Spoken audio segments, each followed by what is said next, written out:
Now compare that type of supply to that of paper currencies like the dollar that have limitless supply. Now, Fed Chairman Ben Bernanke is a much smarter man than I am, so I'll let him do the explaining about how the supplies for dollars differ from the supply of gold.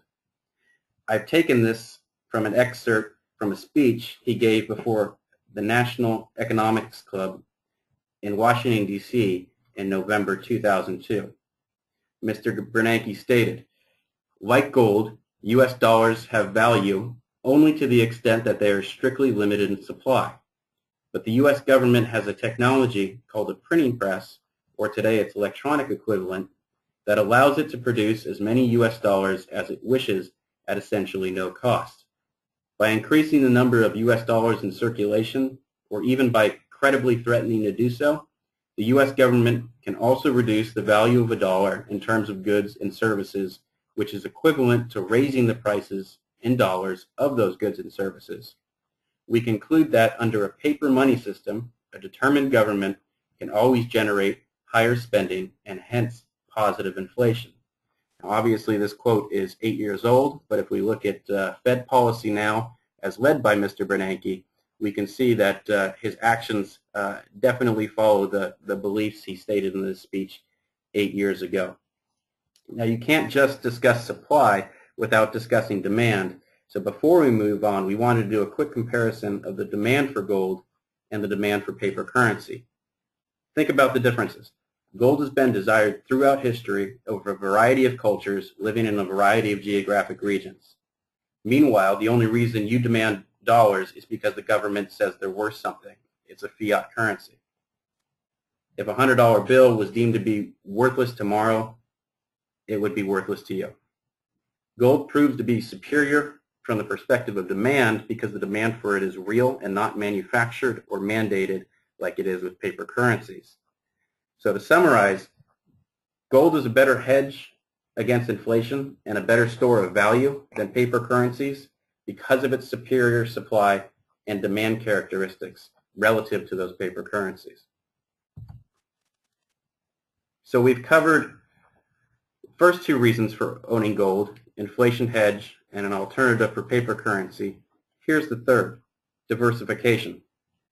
Gold is uncorrelated with other investment assets.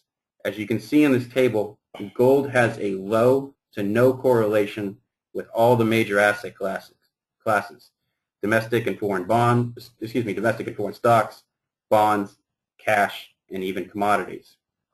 Gold moves to its own beat. So because of this low correlation, adding gold to your portfolio increases your overall level of diversification. Next, we're going to talk about how to value gold. Valuing stocks and bonds is a fairly straightforward approach, a fairly quantitative approach.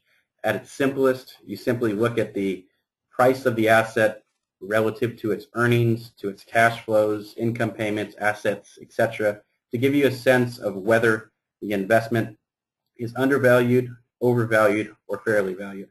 Now, performing this type of valuation analysis on gold is a much more difficult task. Unlike a stock or bond, gold doesn't have earnings, doesn't have dividends, doesn't make interest payments, doesn't have any cash flows, and it doesn't have any sales or assets. So there's not a lot you can compare it to get a sense of valuation. Now, I've seen some analysts who like to compare the price of gold to silver or to oil or to the Dow Jones Industrial Average over time, but that type of comparable valuation analysis makes little sense to us because as we illustrated on the last slide, gold is uncorrelated and unrelated to other assets. So you're not really comparing apples to apples. You're comparing apples and oranges. The best way to value gold, which I will admit leaves a lot to be desired, but it still seems like the best way to value the metal to us, is to compare the price of it to itself. So you can compare the current price of gold to where it has been historically. But when you do that, it's important to use the inflation-adjusted price. As we showed you on one of the first slides in this presentation, the all-time high for gold was $850 per ounce in 1980. So you might say that today's gold price of, let's call it $1,440, is overvalued because it exceeds the all-time high by $590, or about 69%. But that would be an incorrect conclusion because you would not have factored in inflation. $850 in 1980 was worth a lot more than $850 today. In fact, adjusted for inflation, gold's all-time high in 1980 is actually equivalent to $2,251 today.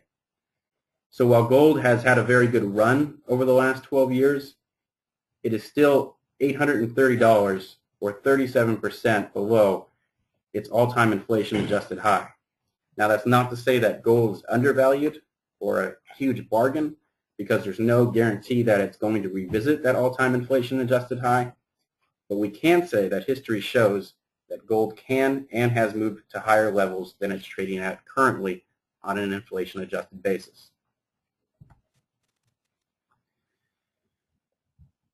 While gold is and should be considered a currency and does a much better job of protecting purchasing power than paper currency, like we demonstrated, we don't want you to think that it's as steady and stable as one. Paper currency suffers from a serious amount of inflation risk over long periods of time. Gold doesn't carry as much inflation risk as paper currency, but that's not to say it doesn't hold some very real risks of its own. The price of gold is volatile. In fact, it's just about as volatile as the price of stocks, large cap stocks to be specific. If you look at the top table there, you can see that over the last 20 years, the standard deviation of the price of gold has been 14.9 compared to 15.44 for the S&P 500. So it's safe to say that if the volatility of the stock market is more than you can handle, then gold is probably not an appropriate investment for your risk tolerance either. And like stocks, gold can lose a significant amount of value over short periods of time or long periods of time. Take a look at the bottom table there. In terms of short-term corrections, from January 1980 to March 1980, just a 2-month period, gold corrected by 24%. And from February 2008 to October 2008, an 8-month period, gold lost a similar amount of 25%. Now, if we look at some longer-term secular bear markets in gold, you'll find one from December 74 to August 76, in which the metal lost 44%. And then there, of course, is the aforementioned 20-year bear market from January 1980 to August 1999, in which gold lost 70%. And lastly, before we move on, as mentioned before, gold doesn't pay interest and it doesn't pay dividends. So there's definitely an opportunity cost to owning gold because you're not earning any of the income or receiving any of the cash flows that you could from other investments. You're completely dependent on price appreciation alone for somebody else to come along and buy your gold at a higher price than you paid for it.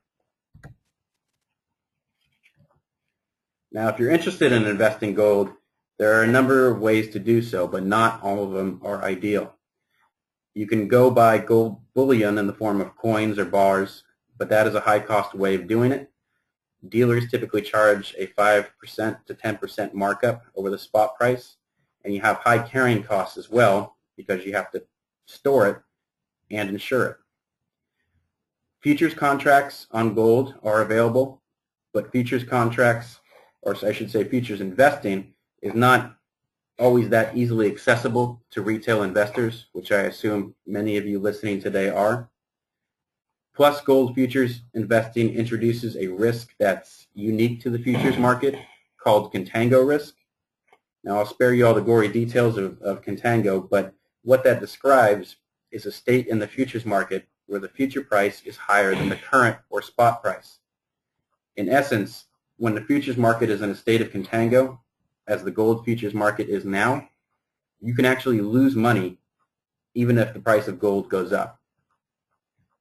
Now, of course, you can invest in stocks of companies that mine gold.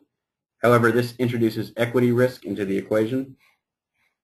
And gold mining stocks have a higher correlation to stocks than gold, so you're not achieving the same level of diversification benefits that we spoke about earlier.